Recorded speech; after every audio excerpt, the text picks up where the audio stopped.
Hello guys, welcome to the maths. Chapter है हमारा perimeter and area NCERT class 7। हम लौटे हैं एक्सरसाइज 11.2 के बेसिक्स पे।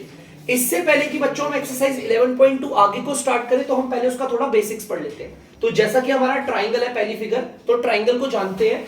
जैसा कि आप देख सकते हो ट्राइंगल में हमारी तीन साइड होती है। देखो बच्चे, पहली साइड ये रही ए बी, दूसरी साइड ये रही बी सी और तीसरी साइड ये रही ए सी। तो मैं सारी चीजें लिखता हुआ चलता हूं। हमारे ट्राइंगल में होती है तीन साइड्स, और तीन साइड्स कौन कौन सी होती है हम वो भी लिख देते हैं। पहली साइड है ए बी, जिसे आप बी ए बी कुछ भी कह लो। आप चाहो तो ए बी बोल लो या बी ए बोल लो, कुछ भी बोल सकते हो, ए बी। और दूसरी साइड है आपकी बी सी, आप चाहो तो इसे बी सी बोलो या सी बी बोलो, कुछ भी, बात एक ही होती है, बी सी। और तीसरी साइड है आपकी सी ए। ठीक है, क्लियर है? तीन साइड है। अब हमारे ट्राइंगल्स में होते हैं बच्चों तीन एंगल होते हैं। ध्यान से देखना, तीन एंगल होते हैं, थ्री होते हैं एंगल्स। बच्चों तीन एंगल्स कौन से हैं? एक एंगल तो ये रहा जिसे हम बोलेंगे एंगल ए। एक एंगल ये रहा, देखो ध्यान से बनाता हुआ चलता हूं। एक एंगल ये रहा, एक एंगल ये रहा, एक एंगल ये रहा। एंगल बी है और एक है एंगल सी। तीन एंगल होते हैं। तो ट्राइंगल के अंदर तीन तो साइड होती है। देखो ये रही तीन साइड, तीन एंगल होते हैं। ठीक है, अब ध्यान से सुनना। ट्राइंगल चाहे कोई सा भी हो, वैसे तो बहुत सारे ट्राइंगल है, आइसोस्केलस है, स्केलिन है, आपका इक्विलेटरल है ना, राइट एंगल ट्राइंगल होता है, बहुत सारे ट्राइंगल है। लेकिन ट्राइंगल कोई सा भी हो, सारे ट्राइंगल्स के लिए। तो आपको भी उसका फॉर्मूला बता देता हूं। जैसे पहला है पेरीमीटर ऑफ स्क्वायर, नहीं sorry, perimeter of triangle. Triangle का पेरीमीटर फॉर्मूला से पहले हम इसका मतलब बताते हैं। पेरीमीटर का मतलब यही होता है बाहर की टोटल बच्चों बाउंड्री कितनी है, ये टोटल। तो इसे निकालने के लिए पेरीमीटर का फॉर्मूला यूज करते हैं, जो होता है साइड, फर्स्ट साइड, देखो ध्यान से, first side plus second side plus third side, तीनों साइडों को जोड़ दो ट्राइंगल की। ये होता है सबसे सिंपल फॉर्मूला पेरीमीटर निकालना। जो तीनों साइड होती है ना, देखो ये वाली साइड और ये वाली साइड और ये वाली, पहली दूसरी तीसरी किसी को भी मान सकते हो। ये तो था पेरीमीटर का। अब बच्चों आपको बताता हूं एरिया। Area of triangle.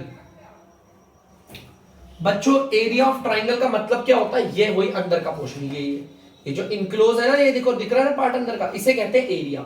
अगर एरिया ऑफ ट्राइंगल निकालना है तो फॉर्मूला यूज करते हैं 1/2 इंटू बेस इंटू हाइट। आप चाहो तो बेस की जगह पर b और हाइट की जगह पर h का इस्तेमाल भी कर सकते हैं। ठीक है, अब बच्चों ध्यान से देखना बच्चों, बेस और हाइट। अब मैं आपको समझाता हूं बेस और हाइट। बेटा बेस कौन है, वो कौन डिसाइड करता है? हाइट डिसाइड करती है। हाइट किसे कहते हैं पहले मैं आपको वो बताता हूं। अगर कोई सीधी लाइन आ रही है, जैसे कि देखो इस वाले ट्राइंगल में कोई सीधी लाइन आ रही है। अब आप बोलेंगे सर हमें कैसे पता चलेगा सीधी लाइन है, देखने पे लगेगी? नहीं, ये लाइन सीधी है। मुझे कैसे पता कि ये लाइन बच्चों सीधी है?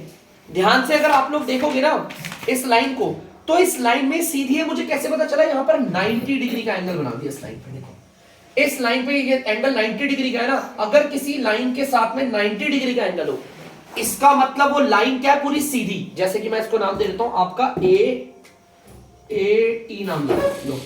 ध्यान से देखना बच्चों, ये जो ए ई लाइन है, ये जो ए ई लाइन जा रही है, ये सीधी लाइन है और ये हाइट है। जो भी हाइट होती है ना, वो एकदम सीधी होती है। जब हम किसी इंसान की हाइट नापते हैं उसे ऐसे बोलते हैं टेढ़े हो, हम बोलते हैं सीधा खड़े हो, सीधा बोलते हैं।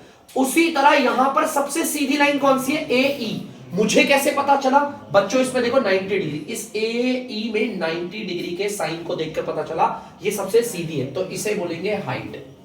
ये हमारी हाइट हो गई।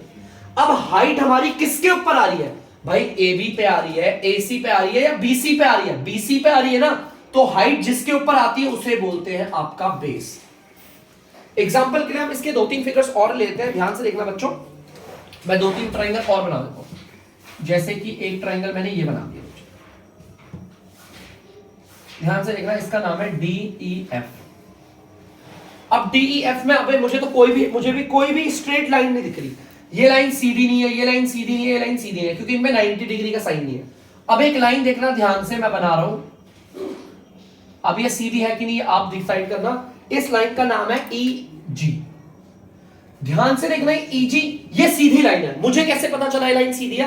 बच्चों ध्यान से देखना, ये जो ई जी है ना, इस पे 90 डिग्री का साइन है, मतलब ये सीधी है, तो हम इसे हाइट बोल देंगे। ये हाइट किसके ऊपर आ रही है भाई? ईडी के ऊपर आ रही है या ईएफ के ऊपर आ रही है या फिर डीएफ के ऊपर आ रही है? डीएफ के ऊपर आ रही है ना, तो जिसके ऊपर आती है उसे बोलते हैं बेस।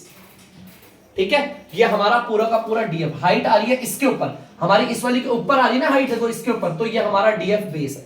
चलो एक और दिखा देता हूं आपको एग्जांपल, जैसे कि एक ट्रायंगल और बना देते हैं अजीब सा थोड़ा सा। बच्चों यहां पर हम दे देते हैं, जैसे इस ट्रायंगल का नाम दे देते हैं MON। ठीक है, हमने ये ले लिया। यहां पर तो यार ये वाली साइड सीधी नहीं है, ये वाली भी सीधी नहीं है, ये वाली भी सीधी है, क्यों नहीं है? क्योंकि इनमें 90 डिग्री का साइन नहीं है। तो यहां पर देखना एक लाइन आ रही है, इस लाइन का देखो नाम क्या है बच्चों?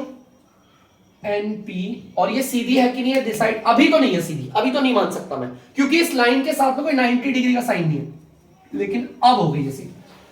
अब ये लाइन सीधी कैसे पता चली? क्योंकि इस पर 90 डिग्री का साइन बन गया, तो ये सीधी लाइन है। और जो सीधी लाइन होती है उसे हम कहते हैं बच्चों हाइट।